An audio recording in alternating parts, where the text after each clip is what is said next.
Police officer attempted to intimidate my patient, loses fight to physics. I'm a paramedic. A few months ago we're coming back from a routine patient transfer when at an intersection about 4 blocks from the base I notice a woman sitting on the side of the road with her arms wrapped around herself and her head down. I nudge my partner who's driving and we flip on the lights and I see her head come up real fast and she looks terrified.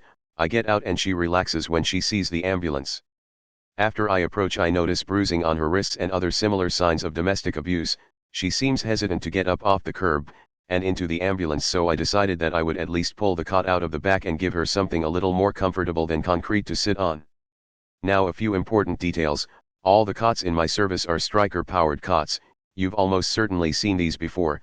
They're bright yellow with black handles and side panels.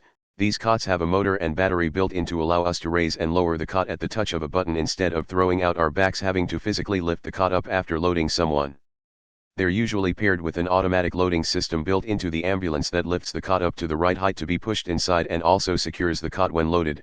There's a little red tab at the end of the track, just inside the doors, that you press down to free the cot and allow it to slide out. When you press this tab it simply releases the cot and the loading carriage it's connected to, and it's up to you to keep it under control until it reaches the unload position and locks into place again. This can be problematic because these cots weigh about 125 pounds, about 55 kilograms. As soon as I hit the release tab for the cot I hear lights and sirens behind me. It's a city police car. Which is weird because we had not yet requested police and we were outside the city in the sheriff's department jurisdiction. We merely informed dispatch that we were stopping to check on a woman at such and such intersection. The woman says something along the lines of "Oh God, he's here," and moves faster than me. Seeing free food being distributed at base, she dashes past me and pretty much hurls herself into the ambulance. Sitting on the bench seat, the cop is approaching and he's pissed. I put 2 and 2 together and slam the ambulance doors shut. Let's call this officer Police Officer Steve, or POS for short. POS, is that by? Is she in there? Me. Who? POS, you know damn well who I am talking about. Me, you mean my patient? I'm afraid I haven't gotten a name yet. POS, open those doors. I need to talk to her. Me, you're not using my rig as an interview room. You can talk to her at the hospital. We go back and forth like this for a few minutes. My partner at some point came back to see what the holdup was, but overheard my stonewalling and went back to the cab to call our chief. I continue my routine of deny and delay until a pair of deputies, likely specifically requested for this by the chief, arrive. Oh good, now I have witnesses. See, we had stopped on an upwards incline. I had hit the release tab on the cot and it wanted to slide back. I had to close the doors so swiftly. I didn't bother pushing the cot back against the stops and locking it in place. Emboldened by the presence of 2 deputies, he gets in my face. Get out of my way or I'm gonna have to charged with obstruction. Okay, I step out of his way and he opens the double doors. Between the cot, the monitor, and the jump bag, I'd say there was probably close to 160 pounds contained by those doors. All of which comes barreling out and hits POS square in the chest.